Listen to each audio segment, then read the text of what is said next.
time to build our walk-in cooler like we want to, because our pigs are getting slaughter size, so we don't want to make too much longer. So we're just going to go ahead and do a skinning shed real quick. So I just wanted to show you guys.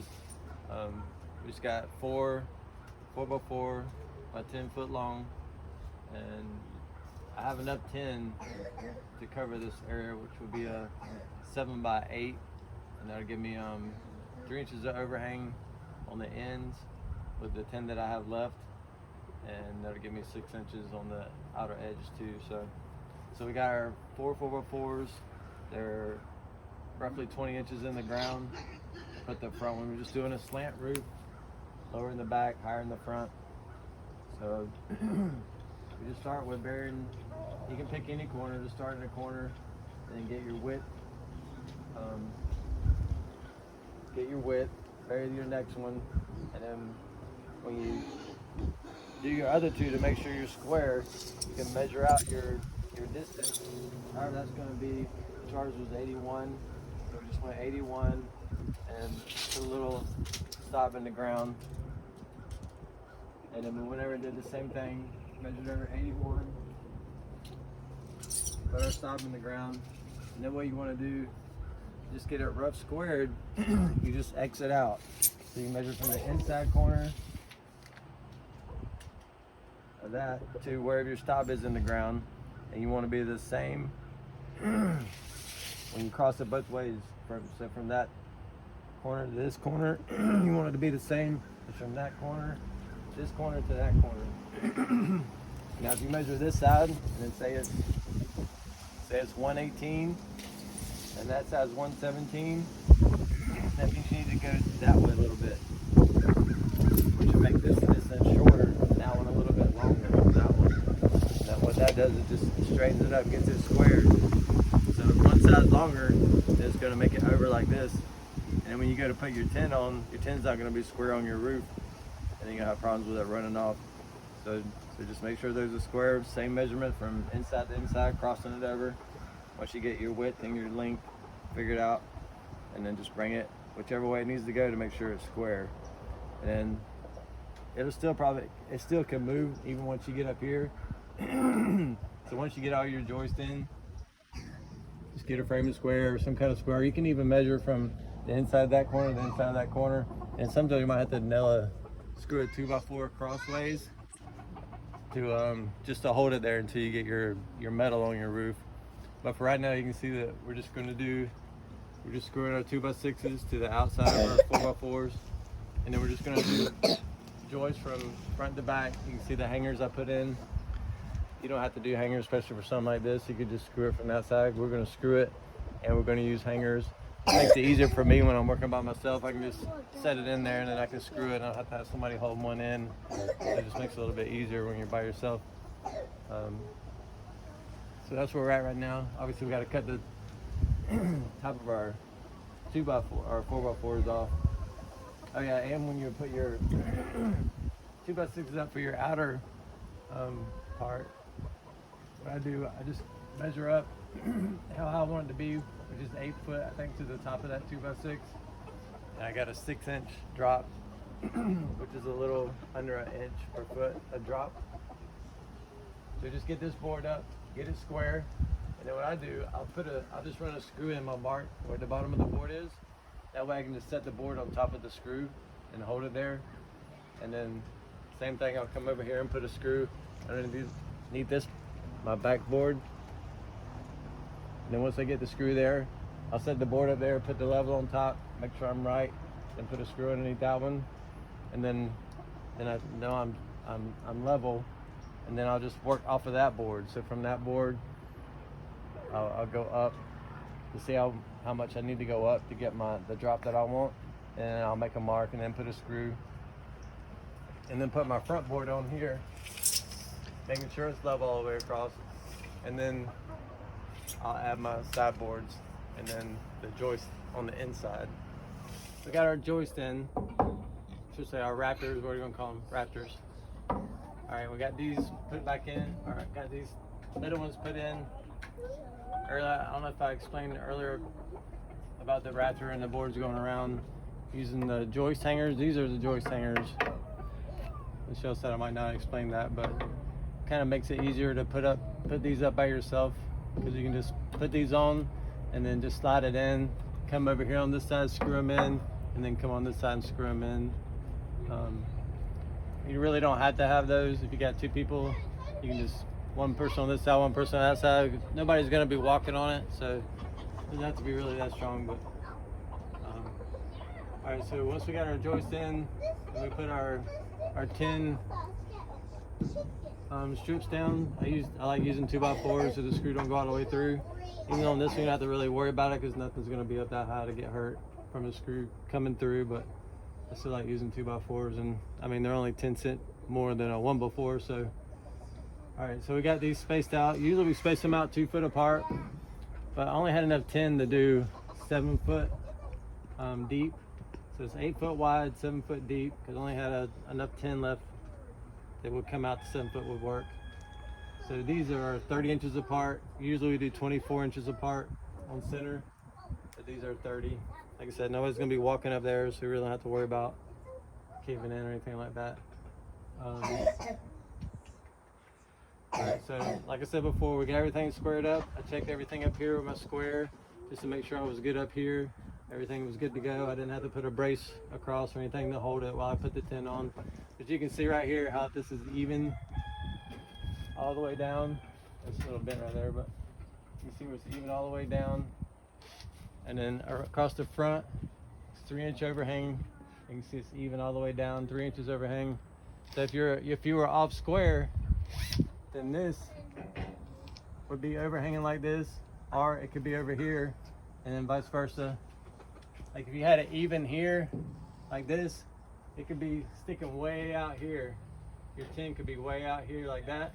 That would mean your frame is off square. I mean, it's off square like that, like we talked about before. You had to bring them over to make sure they were square, measuring inside to inside, crossing it out. So that's just to make sure everything's square, and when you put your tin up, everything lines up good. You can see it's even all the way down, all the way around. Everything's nice and square. So we got our tin runners up. I've got some screws in the tin. The wind started picking up, so I had to get some screws in it so it wouldn't fly off. But now we're just gonna screw the tin down. The tin has a rolled lip, like that end down there. See that end? It doesn't have this flat part. Okay. This flat part is actually supposed to go underneath the roll part. So you got the rolled end and the flat end, and your roll end covers that flat end, and it's supposed to keep going like that. But when I only had 3 pieces like this, I like to put a center piece over my 2 end pieces. So usually this flat piece, this piece would be turned around and the flat end would go off the roof. I like keeping it even, so you have a round end on that side and then a rounded end on that side. It don't have the flat lip on it. And I like to have, if there's only 3, I like just to have it like this for my middle one. That way everything kind of drains off that way. You have to worry about it.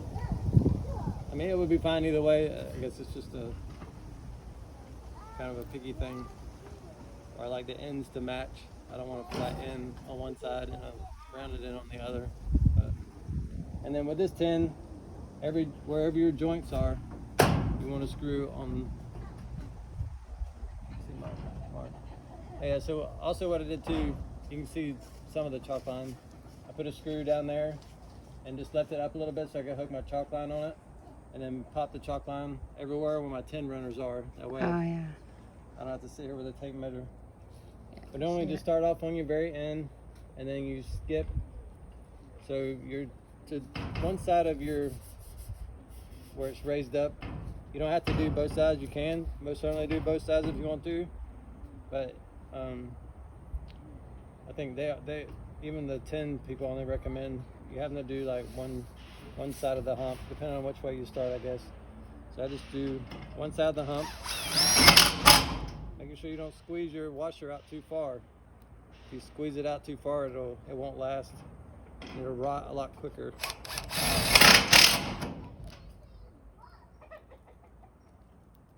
So I just do one per side of the hump. Then when I get to a joint, I put one on each side of the joint, and then I keep going to the one side of the hump.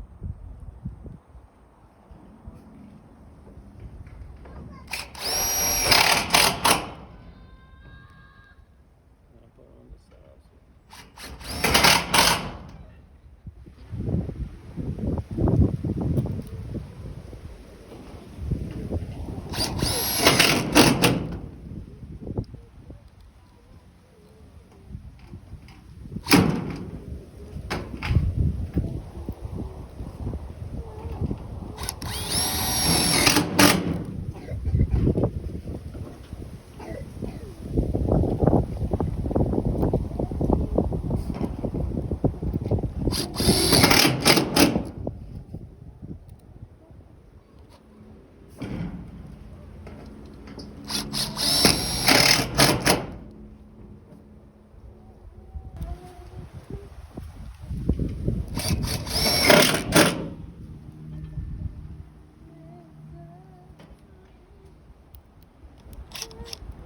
And then you're going to end up where I should be putting a screw here to follow out like my pattern.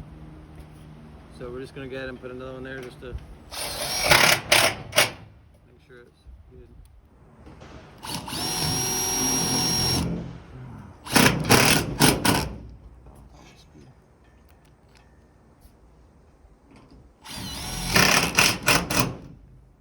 And sometimes when you're screwing, you might hit a screw underneath.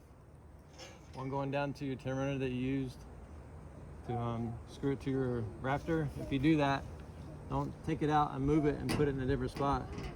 Take it out and then just angle it a little bit and try to miss that screw so you don't create a hole. So it kind of, that gasket will cover it up.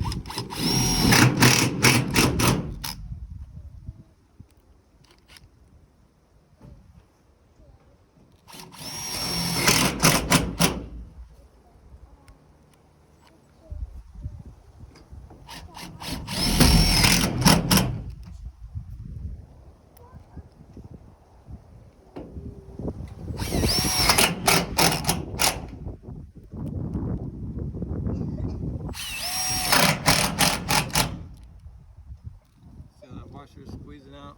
Just about like that. I'll get you one out of this one here. Okay.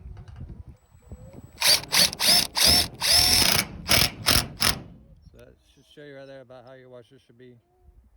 So anywhere between that and that. If you go like that, that's a little too much. See how it mushrooms out? Kind of goes up on top of the washer almost. Yeah. That's too far. Go anywhere from that to that, but not where it rolls up. I already did it twice, so. Okay.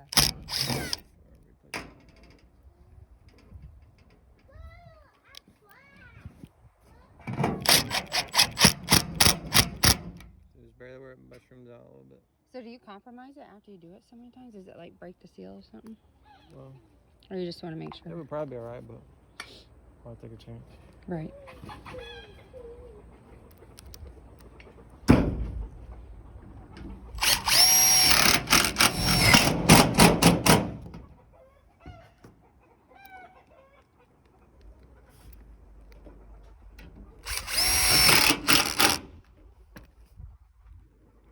Is that it?